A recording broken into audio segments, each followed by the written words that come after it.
Bonjour, je m'appelle Evelyne Brochu.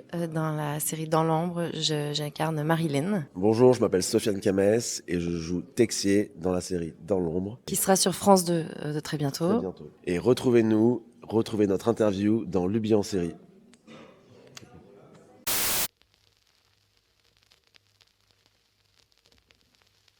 Alors Sofiane, je joue Texier, c'est l'apparatchik du personnage de Marie-France Trémaud, interprété par Karine Viard. Moi, ce que j'aime en fait, c'est comme il y a deux candidats, c'est de voir le jeu sur le binôme des apparatchiks aussi. C'est-à-dire qu'il y a tout ce qu'on se dit et après il y a tout ce qu'eux se disent. C'est eux qui tiennent un peu les marionnettes. Je veux pas que les candidats sont des marionnettes, mais c'est en fait, Pour la ouais, stratégie. ouais, j'ai l'impression que c'est vraiment eux qui sont devant le jeu d'échecs.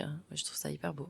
Et Evelyne joue la directrice de communication. Et voilà, c'est un personnage, comme on a pu voir avec, par exemple, Gilles Boyer, des personnes qui sont dévouées. Et les apparatchiks aussi, c'est vraiment, ils choisissent presque une personne, un candidat, un homme politique, et ils le suivent toute leur vie, quoi. Il y a une espèce de fidélité dans les idées, dans le parcours. Grand très fort en franqueur.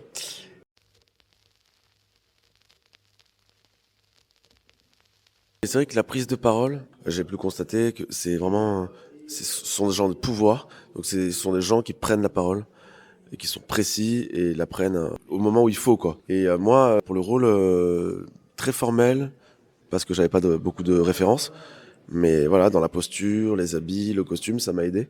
Puisqu'après, c'est déjà très très écrit. Et en fait, il y a qu'à se laisser faire. Donc il n'y a pas non plus à aller chercher. Et puis c'est aussi des gens qui sont dans la survie politique, dans le temps politique. Voilà, c'est la survie de leurs idées, la survie de leur parcours aussi. Et du coup, moi j'ai fait l'analogie aussi avec le métier d'acteur et aussi d'être humain aussi, on est tous dans la survie. Et eux, ils veulent exister aussi. Je trouve que c'est des choses qu'on vit tous, quoi. Moi, je suis québécoise, donc c'était un univers qui était très, très, très loin de moi. J'avais l'impression d'être sur une autre planète complètement. Puis, je pense que les acteurs, on adore ça. Du coup, comme je le disais tout à l'heure, la rencontre avec Zélia Césarion, qui est la dire comme d'Édouard Philippe, m'a beaucoup aidée. Parce que j'ai vu aussi la facilité, la fluidité, la rapidité de pensée, de langage, l'engagement. J'ai vraiment vu le feu, puis ça a été pour moi la porte d'entrée, je dirais, humaine, une sorte de poignée de main pour me tirer dans cet univers-là, parce que des fois, ça arrive souvent sur les plateaux que le monde qu'on décrit, puis le monde qu'on vit sur le plateau se ressemble. Il y avait quelque chose d'assez... j'ai trouvé ça hyper physique comme plateau. J'ai trouvé ça hyper... un peu comme quand on suit la série, assez déstabilisant, assez puissant. J'ai l'impression que c'est des gens qui construisent des choses, qui se déconstruisent devant leurs yeux, qui doivent y retourner. Donc il y avait une sorte d'ardeur, une sorte de situation compliquée qu'ils doivent résoudre en peu de temps, toujours en improvisant, mais en plus avec, tu sais, nous les acteurs aussi, on a cette espèce de truc-là de vocation, mais on n'est pas toujours en train de voir les choses se déconstruire au fur et à mesure qu'on les fait. Donc c'est comme s'il y avait un truc que je vivais moi comme actrice, que je me disais, mais en fait, Marilyn aussi, elle vit. Donc ça m'a aidé à plonger dans cette autre planète.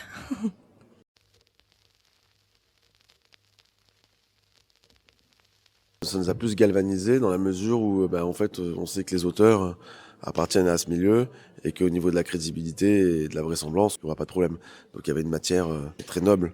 Pas de pression non plus quant au positionnement politique et tout, voilà, comme on a déjà dit quand on fait des rôles. Bien sûr qu'on a besoin de défendre le personnage et tout, mais bon là en l'occurrence en plus, voilà, la série, ça peut être, on aurait pu être des hommes de gauche, ça changerait pas trop la dramaturgie.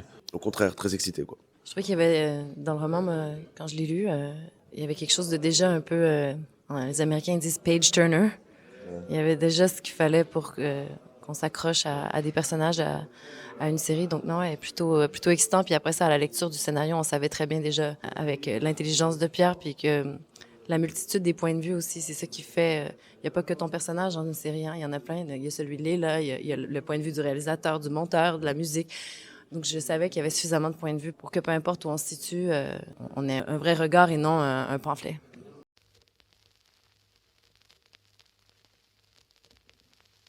Moi, je trouve qu'il y a un truc de rythme dans cette série-là que Pierre a vraiment maîtrisé. C'était déjà comme ça au scénario, il y a quelque chose de haletant. J'ai l'impression que quand on pénètre dans un milieu qu'on peut s'imaginer comme étant dense ou peut-être un peu rébarbatif, de tout de suite, dès le premier épisode, être happé par un truc justement aussi rythmique, presque, on le sent dans notre corps, quoi. C'est pulsatif, là. Donc je me dis, peut-être que ça aussi dénoue peut-être des a priori sur le plaisir qu'on va avoir à plonger dans ce monde-là. Puis c'est ce que aussi Zélia me disait. Je pense que même Il y a une addiction à ce rythme-là, il y a un plaisir à être dans cette zone-là.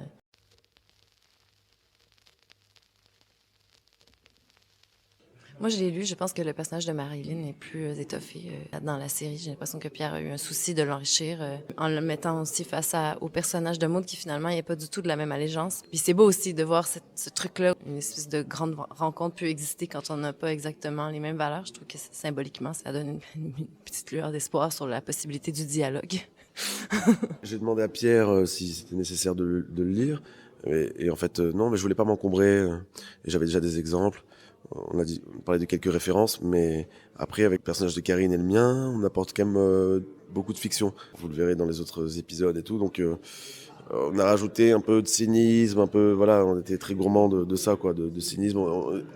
Vu qu'on était les antagonistes de la série, donc voilà, on s'est délecté d'apporter voilà, de la fiction et de l'ambiguïté, tout ça, quoi. Mais non, j'avais pas besoin de me préparer plus que ça, quoi.